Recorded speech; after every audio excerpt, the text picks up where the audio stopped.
سلام علیکم. اهلا و سهلا. سلام. خیلی خوش تشکر. آمدید. ممنونم. سلام. منزل متعلق به عبدالله ابن شاهین هست. 200 سال قدمت داره و 1200 متر مساحت داره. ایشون تاجر مروارید و سازنده کشتی بودن. منزل 2 تا حیاط داره. حیاطی که الان دارید مشاهده میکنید حیاط بیرونی منزل هست. ورودی آقایان و مهمانهای آقا بوده. حیاط این قسمت اندرونی هست که ورودی خانم ها و مهمانهای خانم بوده. این 2 تا ایوانی هم که این قسمت مشاهده میکنید داخل حیاط بیرونی محل پذیرایی مهمانهای آقا بوده که بهش مضیف میگفتن. وسایل ابزاری هم که داخل منزل هستش بین 40 تا 160 سال قدمت داره که اکثرش هم از تجارت با هند و آفریقا آورده شده. 2 تا انبار شیره خرما دارن، یکی حیاط بیرونی و یکی هم حیاط اندرونی. به این شکل هستش که کف اتاق‌ها یک سری شیار درست کردن که این شیارها شیب داره و به یک مخزن ختم میشه. زمانی که خرماها رو میچیدن تو سبدهای حصیری روی همدیگه روی این شیارها قرار میدادن، به خاطر وزن و سنگینی خرما و گرمای اون انبار شیره خرما ازش خارج میشده، از توی شیارها وارد مخزن میشده، اونو جمع آوری میکردن، هم برای مصرف روزانه‌شون بوده هم سوغاتی میدادن شیره خرما رو که 600 سال این کار قدمت داره تو جزیره کیش، استحصال شیره خرما. اتاق زمستانه رو داریم روبروتون. همونطور که می‌بینید این اتاق چفی، پنجره هم نداره و رو به آفتاب بوده، برای همین توی زمستان گرم بوده این اتاق. برخلافش اتاق تابستانه. این قسمت ارتفاع داره، پنجره داره و پشت آفتاب بوده. 4 تا هم بادگیر داشته که تو تابستون می‌ذاشتن و تو زمستون بادگیرا رو برمی‌داشتن. خنک بوده توی تابستان. و تمام اتاق‌های نشیمن منزل هم انتهاشون حموم دارن که با سماور زغالی آب رو گرم می‌کردن، از حموم استفاده می‌کردن. به این حموم‌ها قطیده می‌گفتن. که تو اتاق اینجوری لبه داره.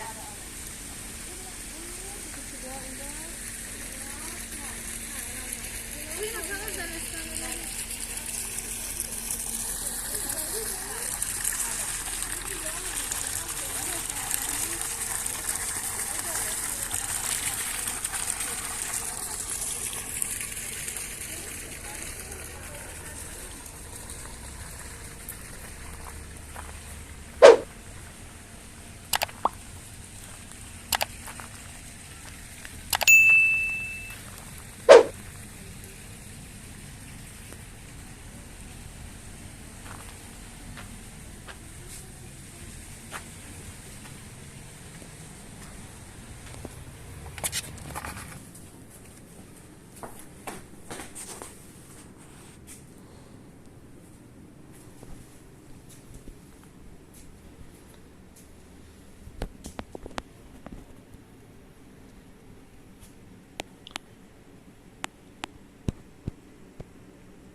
و این چکش ها مربوط به ظرف یخشون بوده، مربوط به تقریبا 40-50 سال پیش که از آبادان یخ می آوردن و میریختن توی این روی کشتی.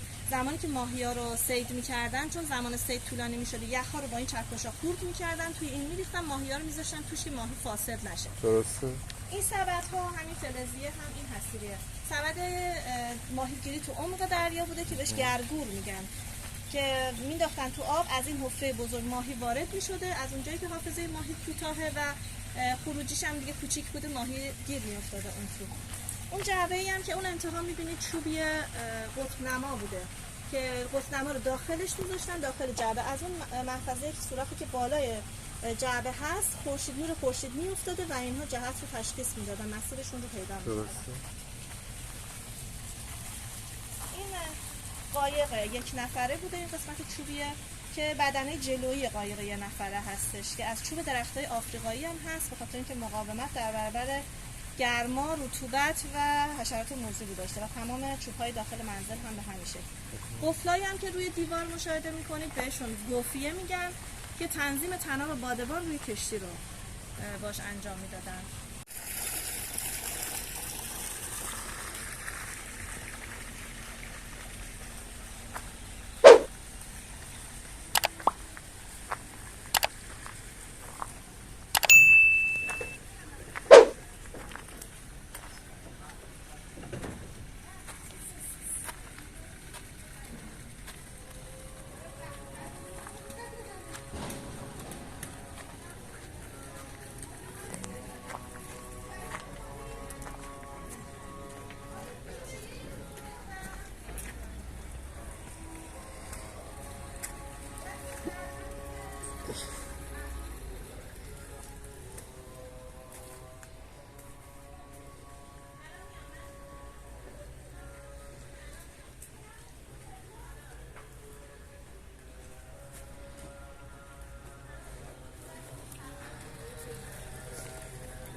بفرمایید.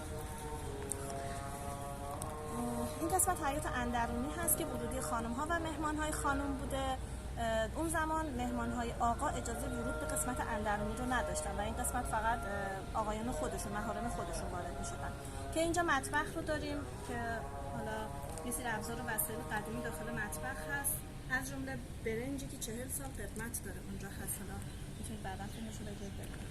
مکتبخانه رو داریم، این قسمته که خانم خونه بچهای 6 تا 9 سال رو قرآن درس میدادن.